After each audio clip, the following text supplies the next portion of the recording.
El pasado 7 de agosto, la exlideresa del sindicato de maestros, Elba Ester Gordillo, fue absuelta de todos los delitos que se le acusaban. Pero, ¿por qué pasó esto?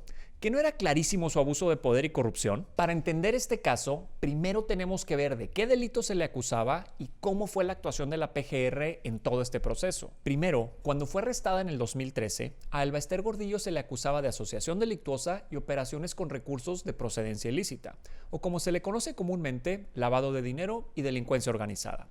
Y posteriormente se le imputaron 2 cargos de defraudación fiscal. Ahora bien, en noviembre del 2016 y en mayo del 2017, la PGR perdió los 2 casos que llevaba en contra de Elba Ester por defraudación fiscal.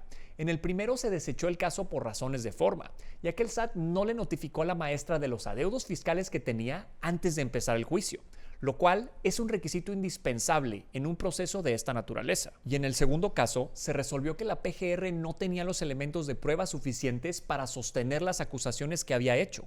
Es decir, no armaron bien su investigación. Y por último, el 7 de agosto del 2018, Elba Ester Gordillo fue exonerada de los delitos de lavado de dinero y delincuencia organizada, porque se consideró que las pruebas presentadas en el juicio no acreditaban su responsabilidad, ya que en el caso específico del lavado de dinero, lo primero que se tiene que comprobar es el origen ilegal de los recursos. Sin embargo, los 1.978 millones de pesos de los que se le acusaba de haber blanqueado, en realidad, le fueron entregados por el CENTE de manera voluntaria para sus gastos personales. Es decir, los recursos nunca fueron de procedencia ilícita. En realidad, eran parte del patrimonio del sindicato. Además, la documentación bancaria con la que la estaban acusando fue obtenida por la PGR sin autorización judicial. Entonces, ya que el lavado de dinero no pudo ser comprobado, el cargo de crimen organizado se cayó automáticamente. Así que después de más de 5 años de juicios, Elba Ester Gordillo recuperó sus derechos civiles y patrimoniales. Ahora bien, me parece que después de toda esta historia, hay varias conclusiones a las que podemos llegar. La primera es que todas las sentencias de todos los procesos judiciales que inició la PGR en contra de Elba Ester Gordillo nos dicen lo mismo. Y esto es que la PGR es completamente incompetente para hacer su trabajo, ya que en más de una ocasión no pudieron cumplir con el requisito mínimo del debido proceso, ya sea presentando pruebas sin autorización judicial o iniciando procesos sin previa notificación.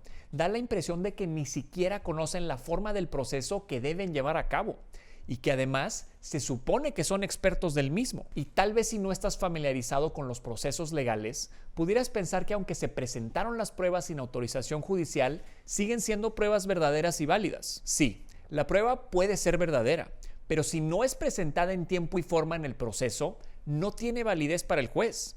Y esas son las reglas del juego que se supone que la PGR debería conocer a la perfección. Y cuidado vaya a pasar lo mismo con el caso de Javier Duarte, porque ya han salido reportes similares de la incompetencia de los agentes del Ministerio Público en las audiencias de su juicio. Ahora bien, la segunda conclusión es el claro ejemplo del uso de la justicia con fines políticos que es este caso, ya que en el momento en que fue arrestada, Peña Nieto acababa de empezar su mandato y quería impulsar la reforma educativa, de la cual Elba Ester Gordillo era una clara oponente, y acusándola de delincuencia organizada era justamente como podía quitarla del camino, ya que esta clase de delito amerita prisión preventiva. Así que esta era la estrategia perfecta para no solo deshacerse de un rival político, sino también ganar credibilidad con respecto al combate a la corrupción. Credibilidad que fue perdiendo a lo largo del sexenio con casos como la Casa Blanca, la verdad histórica de Ayotzinapa, las denuncias de la estafa maestra archivadas o el caso de Odebrecht, que hasta la fecha la PGR no ha podido consignar ante un juez. Y por último, este caso hace aún más evidente la necesidad de reformar la PGR a una fiscalía verdaderamente independiente, ya que no solo bastará con tener un fiscal autónomo, sino que también debe ser fortalecida institucionalmente para que su personal pueda construir bien sus investigaciones. Así que quitémonos de las teorías de conspiración de que si fue Peña Nieto o Andrés Manuel quien la liberó. La realidad de las cosas es que este caso es un claro ejemplo no solo del uso de la justicia con fines políticos, sino también la terrible incompetencia de la PGR de Peña Nieto para sostener sus acusaciones en contra de una mujer que claramente estuvo abusando de su posición de poder y beneficiándose del erario público. Gracias por ver este video. No olvides suscribirte a nuestro canal y darnos like en Facebook si no lo has hecho todavía. Cuéntame en los comentarios, ¿qué opinas sobre este caso?